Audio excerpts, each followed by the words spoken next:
नमस्कार दोस्तों, मैं सुरेंद्र सनवाल आप सभी का चैनल पर स्वागत करता हूं। तो दोस्तों आज अपन देख रहे हैं जो 1 अप्रैल को उच्च माध्यमिक है, यहाँ से आप देखेंगे उच्च माध्यमिक परीक्षा 2024 का पेपर हुआ है। हिंदी साहित्य का 3 घंटे 15 मिनट का टाइमिंग मिला था, 80 नंबर का पेपर आया है। तो दोस्तों मैं पूरी आंसर की इसमें बताने वाला हूँ, तो वीडियो में आप बने रहें। तो सबसे पहले दोस्तों अपन को दे रखा है, यहाँ से देख सकते हैं आप लोग कि निम्नलिखित वस्तुनिष्ठ प्रश्नों के उत्तर अपनी उत्तर पुस्तिका में लिखिए। 12 क्वेश्चन है, एक नंबर का क्वेश्चन है। तो पहले क्वेश्चन में चलते हैं। तो बोला जा रहा है धर्म के रहस्य की इच्छा प्रत्येक मनुष्य न करें, जो कहा जाए वही कान डालकर सुन ले। इसे समझने के किसका दृष्टांत दिया गया? तो यह है घड़ी का। दूसरे क्वेश्चन में है शेर किसकी मुद्रा में बैठा हुआ है? तो यह है गौतम बुद्ध की मुद्रा। तो थर्ड क्वेश्चन में आ जाते हैं। थर्ड क्वेश्चन दर का वसंत आया कविता के रचनाकार हैं, तो इसका आंसर होगा थर्ड का ब आंसर आ जाएगा।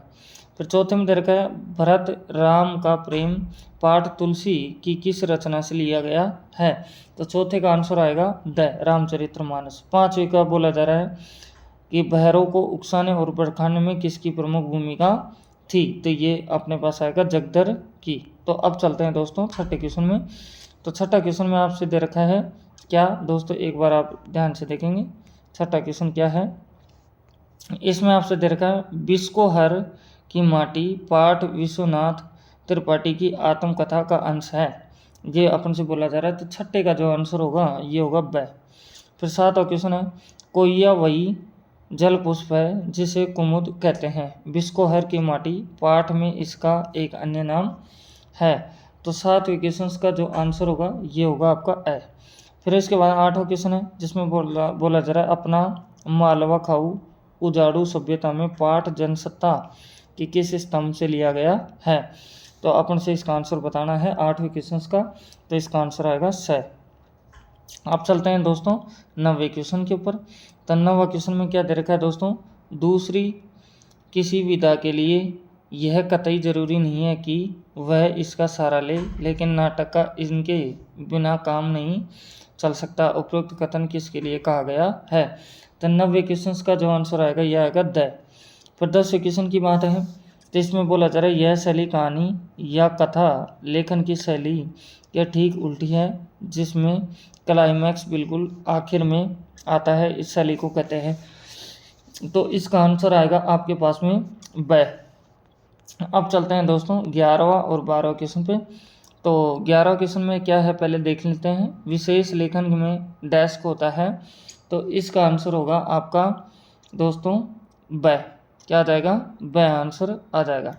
फिर इसके बाद में है हर्ष भोगले जसदेव सिंह नरोत्तमपुरी किस विशेष क्षेत्र के लिए जाने जाते हैं? तो इसका आंसर आएगा स। तो फर्स्ट क्वेश्चन इस तरह से हो जाता है दोस्तों। अगर चैनल पर फर्स्ट टाइम विजिट करें, चैनल को सब्सक्राइब करें, बेल आइकन प्रेस करें, अपने दोस्तों के पास शेयर भी करें। अब आते हैं अपने पास 6 क्वेश्चन एक एक नंबर का। तो पहला क्वेश्चन आता है, यहाँ से ब्लैंक है। काव्य का वह गुण है जिसके कारण वाक्य का अर्थ तुरंत पढ़ने के साथ ही समझ में आ जाता है। तो इसका आंसर आएगा दोस्तों प्रसाद गुण। क्या आएगा? प्रसाद गुण आपका आंसर हो जाएगा। अब चलते हैं दोस्तों इसके सेकंड क्वेश्चन में। तो बोला जा रहा है जब अर्थ सहज ही समझ में न आए या जहां अर्थ को समझने के लिए मस्तिष्क पर बहुत जोर लगाना पड़ता है वहां दोष होता है। तो इसका आएगा आपका आंसर दोस्तों क्लिष्ट। क्या आएगा? क्लिष्ट दोष। या फिर इसको नाम क्लिष्ट दोष ना कह के इसका नाम ये भी कह सकते हैं किलर। क्या कह सकते हैं? किलर भी आप कह सकते हैं दोस्तों। तो अब आगे चलते हैं नेक्स्ट क्वेश्चन के ऊपर।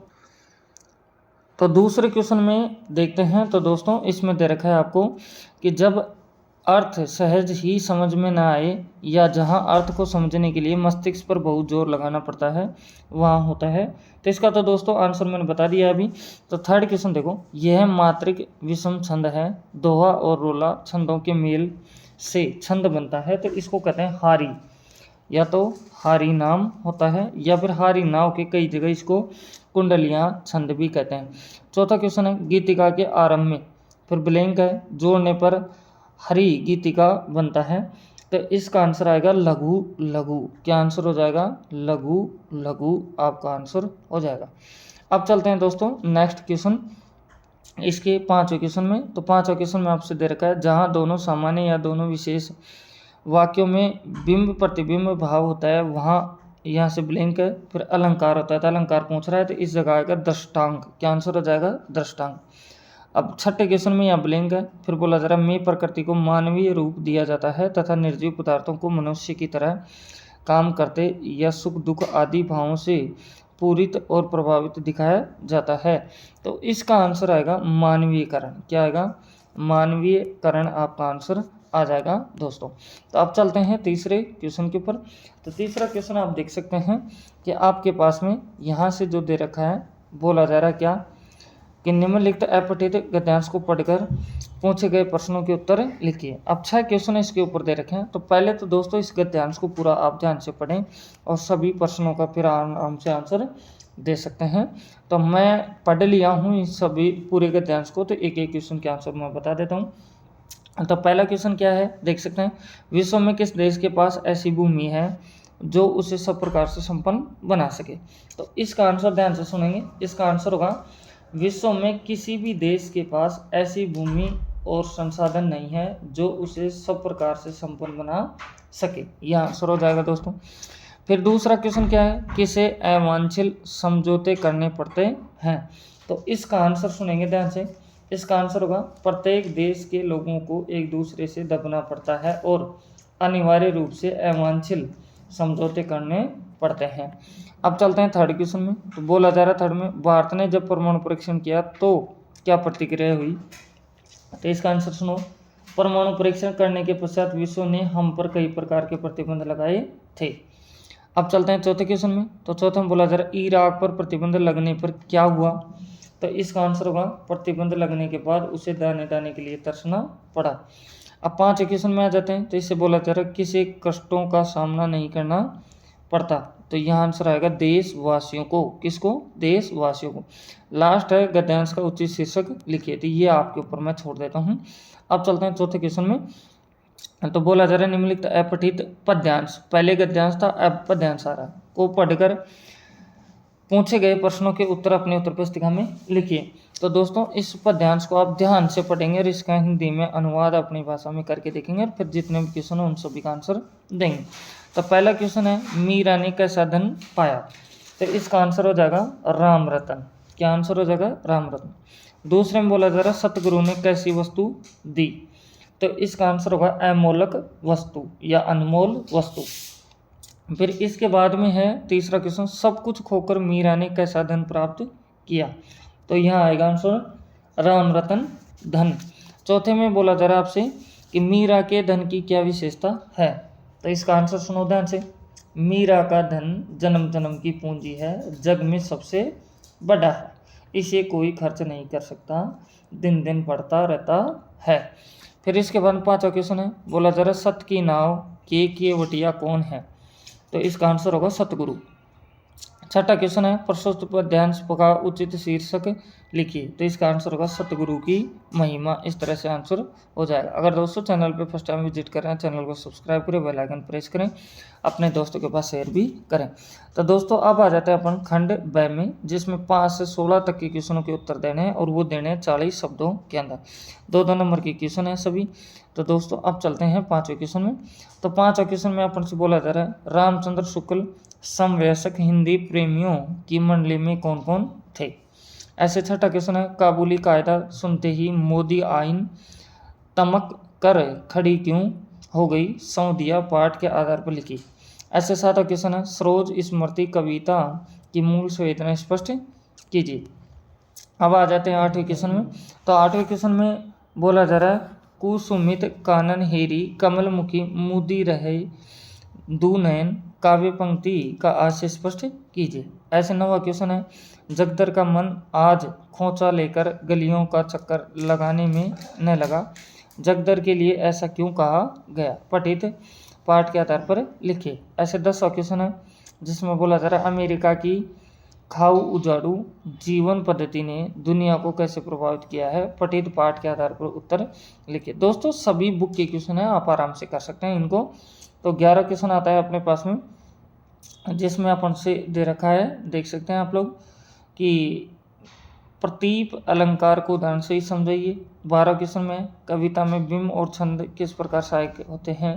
13 क्वेश्चन है समाचार लेखन में मुकड़े को समझिए। 14 क्वेश्चन में विशेष लेखन के क्षेत्र में खेल पत्रिका की विशेषता लिखिए। अब आते हैं अपन लोग 15 क्वेश्चन में। तो 15 क्वेश्चन में है भीष्म साहनी का साहित्यिक परिचय लिखिए। ऐसे 16 क्वेश्चन है रघुवीर सहाय का साहित्यिक परिचय लिखिए।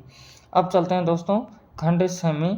तो खंड समय आप देख सकते हैं कि आपको 60 शब्दों में उत्तर देना है और ये अथवा में भी क्वेश्चन आपके सामने आ रहे हैं और 3 नंबर के क्वेश्चन हैं, देख सकते हैं।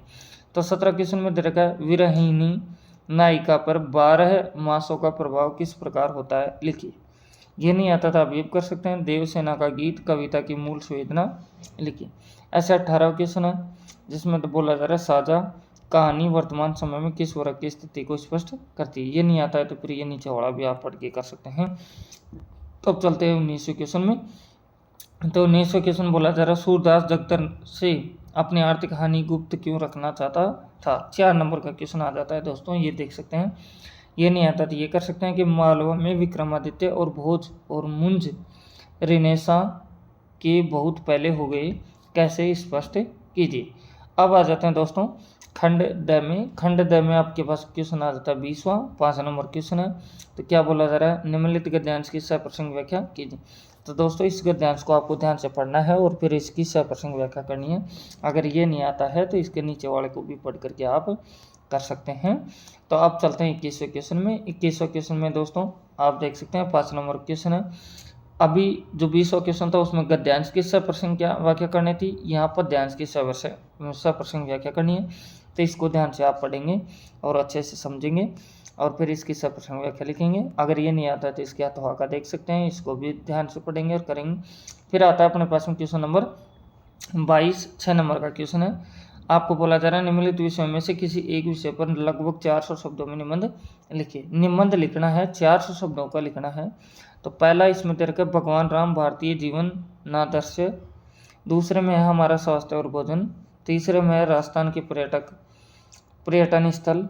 और द में दे रखा है मेरा प्रिय कवि सूरदास। इन किसी के ऊपर भी एक को पकड़ के आप निबंध लिख सकते हैं दोस्तों। इस तरह से अपना पूरा पेपर होता है। अगर आप चैनल पर फर्स्ट टाइम विजिट कर रहे हैं, चैनल को सब्सक्राइब करें, बेल आइकन प्रेस करें, अपने दोस्तों के पास शेयर भी करें। तो दोस्तों फिर मिलते हैं नेक्स्ट वीडियो में। Thank you, best of luck.